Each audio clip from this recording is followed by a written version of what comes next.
लेकिन आप जनरल बात कीजिए कि क्या इस सरकार के तहत मीडिया का एनवायरनमेंट वैसा है जिस पर आप गर्व कर सकते हैं? मैं तो लोगों से पूछना चाहता हूं कि क्या आपको ऐसा मीडिया चाहिए था जिस पर आप गर्व करते हैं? ये जो सवाल नहीं पूछ पाता तो अगर उनको नहीं चाहिए होता तो आपको नहीं देखता, आप नंबर 1 नहीं होते, आप ऐसे सवाल कर रहे हो, है कि नहीं? टीआरपी का बिजनेस फेक निकला यार, वो तो देखो। आपको तो बड़ा मजा आया होगा अर्नब गोस्वामी के पीछे। अरे अभी रुकिए, सब उल्टा, अभी सब उल्टा होने वाला है। ये सारी साजिश थी अर्नब जी को फंसाने की। गेम जो है टीआरपी का गेम है, सिर्फ अर्नब नहीं खेलता है, उस गेम को कई लोगों ने खेला है। इस भ्रम में हमें नहीं रहना चाहिए। उस गेम का फायदा सबने उठाया है, और जिन्होंने नहीं उठाया वो अलग बात है, उसके अलग कारण है। चैनलों का डिस्ट्रीब्यूशन पैटर्न, किस कहां तक चैनल पहुंचेगा, उसका बिजनेस मॉडल क्या है, ये सब भी बहुत बड़े फैक्टर हैं किसी के देखे जाने या ना देखे जाने। मैं तब मानूंगा कि जब सभी घरों में गोदी मीडिया आता और सभी घरों में मैं आता हूं, तो ऐसा इक्वल डिस्ट्रीब्यूशन नहीं है। तो आप रवीश जी चैलेंज कर रहे हो कि अगर सारे घरों में आप आओगे, और जो कि हमें तो लगता है आप आते थे। मैं फेल होने से नहीं डरता, मैं फेल होने से नहीं डरता। तो लोग आपको देखेंगे, अर्नब को नहीं देखेंगे, सुधीर जी को नहीं देखेंगे। अरे आपको क्यों देखेंगे? उपलब्ध होना चाहिए। नहीं, लोग मुझे देखते हैं भाई, ऐसा थोड़ी है। अर्नब जी आते हैं, पॉजिटिव एनर्जी लेकर आते हैं, आपको देखकर ही लगता है कि यार कौन सा पॉजिटिव एनर्जी है? ना जर्नलिज्म है चीखना चिल्लाना, वैसे कोई बात करता है क्या? इस तरह से कोई घर में बात करेगा? कोई नहीं करता है। तो सरकार का सपोर्ट मिला हुआ तो आप चीखते हैं। इस दिन वही सरकार पीछे हट जाएगी, आवाज नहीं निकलेगी हलक से आपकी। क्या बात करते हैं आप कह रहे हो अर्नब पॉपुलर नहीं है? बैकिंग लेकर आप बोल पाते हैं। आप सरकार के खिलाफ खड़े होकर बोल पाइए ना। जब हमें सरकार का बैकिंग नहीं, हम बोलते हैं। अर्नब गोस्वामी, आपको लगता है कि बोल पाएंगे बिना सरकार के बैकिंग के? कमाल करते हैं आप भी। आवाज नहीं निकलेगी साहब, हलक से आवाज नहीं निकलेगी। इतना आसान नहीं होता है। नहीं रवि जी एक बात बताइए, ये जो पत्रकारिता सामने है, उसके गाड़ी के आगे बैठ के ना सबको अपने आप को ट्रैफिक इंस्पेक्टर समझता है। ये लोग वही हैं। रवि जी सरकार की गाड़ी में आगे बैठकर अपने आप को ट्रैफिक इंस्पेक्टर समझते हैं कि रोड हम खाली करा रहे हैं, हूटर बजा रहे हैं। अरे आप इमोशनल हो रहे हो। हूटर बजाने वाले हैं कि हाँ नेताजी आ रहे हैं, मंत्री जी आ रहे हैं, सड़क खाली करो। मैं ये कह रहा हूं कि मैं समझ रहा हूं कि पत्रकार का काम सवाल करना होता है, लेकिन कहीं ना कहीं तो आप विपक्ष बन जा रहे हो। इतना भी सवाल करने की क्या जरूरत है? थोड़ा विपक्ष को काम करने दीजिए। आप थोड़ा तो कभी कभी अच्छी बातें भी कीजिए, अच्छी बातें। मैं अपना काम सत्ता पक्ष की तरफ देख कर नहीं करता, ना विपक्ष की तरफ देख कर करता। मैं अपना काम अपने जमीर, अपनी अंतरात्मा को देखकर करता हूं। समझ गए? अरे आप गलत समझ रहे हो, आप मुझे गलत समझ रहे हो। मैं ये कह रहा हूं कि अरे सिटीजन को भी तो कुछ एक पॉजिटिव फील होना चाहिए। देश आगे कैसे बढ़ेगा? देखिए अभी एसआरसीसी के स्टूडेंट्स देख रहे हैं, कल ये जाके बिजनेस करेंगे। अगर आपके बारे में, अगर आपका न्यूज वो सुनते रहेंगे, वो तो देश से बाहर चले जाएंगे, बोलेंगे अरे ये लॉ एंड ऑर्डर प्रॉब्लम, अरे ये पॉलिसी प्रॉब्लम, अरे ये सरकार का प्रॉब्लम। तो एक पॉजिटिव एटमॉस्फेयर भी तो होना जरूरी है देश का तरक्की होने के लिए। लगता है कि आप इकोनॉमी को डुबा दीजिए, आप दिन भर चैनल चलाकर आप तबलीग करते रहिए और एक अल्पसंख्यक समुदाय को कोरोना का कारण बता दीजिए। उससे इनको पॉजिटिविटी मिलती है, इन लड़कों को, इन स्टूडेंट्स को और लड़कियों को उससे पॉजिटिविटी मिलती है तो जाके ले लें। मैं कहां रोक रहा हूं मैं किसी को? अगर उससे इनकी आइडेंटिटी अच्छी होती है, ये प्राउड फील करते हैं, तो जाके फील करें।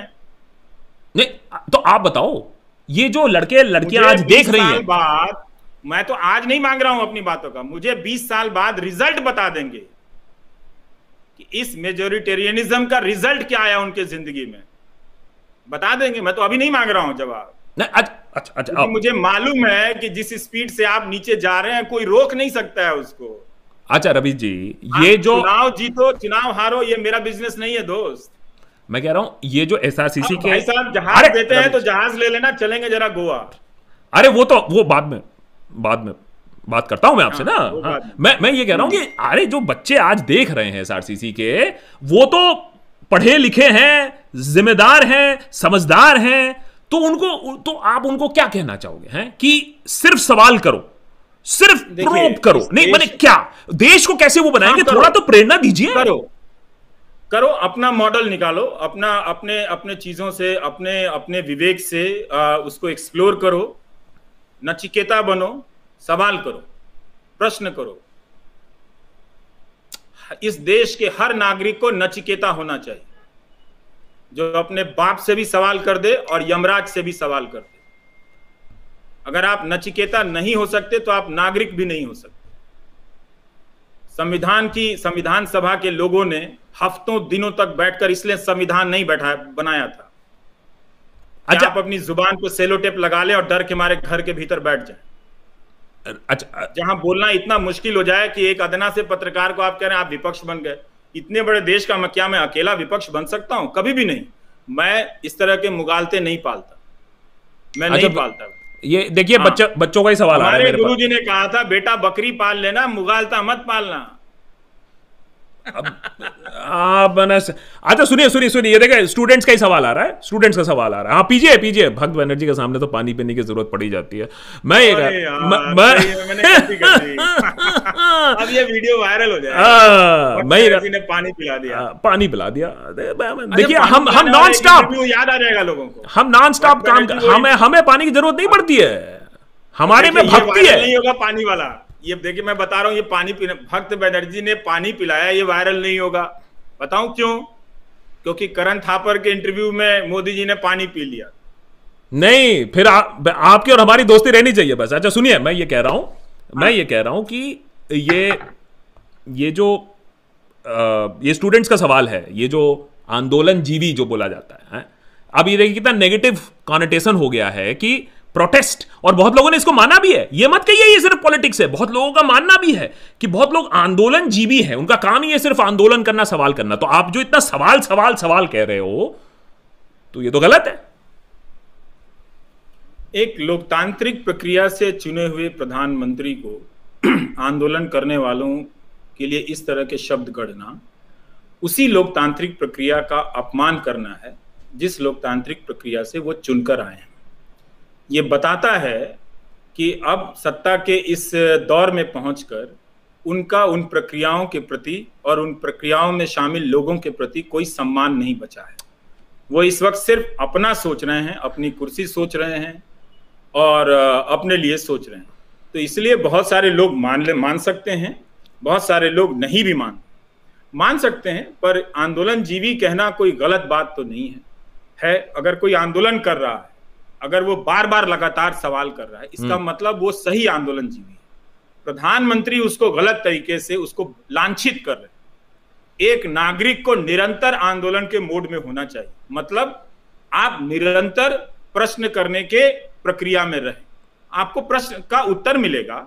कठिन प्रश्नों का उत्तर पहले हल करना चाहिए ना, बोले है ना उन्होंने। तो कठिन प्रश्न जब तक आप पूछेंगे नहीं, हल क्या करेंगे? मैं ये कह रहा हूं रवि जी, मैं देखिए, मैं अपने लिए आज यहां नहीं आया, जाएगा, संतुष्ट हो जाइए, खत्म बात। मैं स्टूडेंट्स के लिए आया हूं यहां, आज मैं स्टूडेंट्स के लिए आया हूं, मैं अपने लिए नहीं आया हूं। अगर सारा टाइम वो सवाल ही पूछते रहेंगे तो आंसर शीट कब बनेंगे अपने एग्जामिनेशन का? ये जो आप इनको इन्फ्लुएंस कर रहे हो कि सवाल पूछो, तो आंसर कब लिखेंगे वो बताइए? पूछना चाहिए, क्योंकि सरकार के पास ना हजारों लोग सचिवालय में काम करते हैं, करोड़ों रुपए का बजट होता है। बहुत सारे मंत्री तो आजकल केवल ट्वीट और रीट्वीट करने के लिए बैठे हुए हैं। सवाल का जवाब दें, वो उनका क्या काम है? केवल फोटो वो ट्वीट करते रहते हैं, भाषण प्रधानमंत्री का रैली का ट्वीट करते हैं, यही उनका काम है। तो वो प्रश्नों का उत्तर दें। और ये प्रश्न स्टूडेंट्स करें, सवाल सिटीजन उठाएं, आंदोलन जीवी सिटीजन बने, और जो ऑपोजिशन का काम होता है एग्रेसिव कैंपेनिंग करे, वो ना करे। वही अगर भाजपा कैंपेनिंग करे तो वो गलत है। गलत बात है कि अपोजिशन अपना काम नहीं करता। ये वो धारणा बनाई गई है कि अपोजिशन अपना काम नहीं करता है। 2014 के बाद बहुत ही सुनियोजित तरीके से, देखिए ये जो आप टेलीविजन देखते हैं ना, ये कई सौ टेलीविजन चैनलों के जरिए, आईटी सेल के जरिए लोगों के दिमाग से विपक्ष को गायब किया गया है। और अब कह रहे हैं, जब लोगों ने खुद विपक्ष बनना शुरू किया तो उसे आंदोलन जीवी बनाकर, तरह तरह के देशद्रोह की धाराओं में उसे मुकदमे बंद कर, आप अपने ही देश के नागरिक को नागरिक बनने से डरा रहे हैं। आपको ये डर मंजूर है, आप स्वीकार कर लीजिए। मैं यही चाहूंगा कि आपको ये डर मंजूर नहीं होना चाहिए। हमारा ये देश है, हमने इस देश के हम सब स्टेक होल्डर हैं। किसी से पूछ ही लिया तो कौन सा तूफान? पूछने पर खतरा हम पर आता है, पूछने वाले पर खतरा नहीं आता है ना। वो तो अपने कमरे में बैठा है,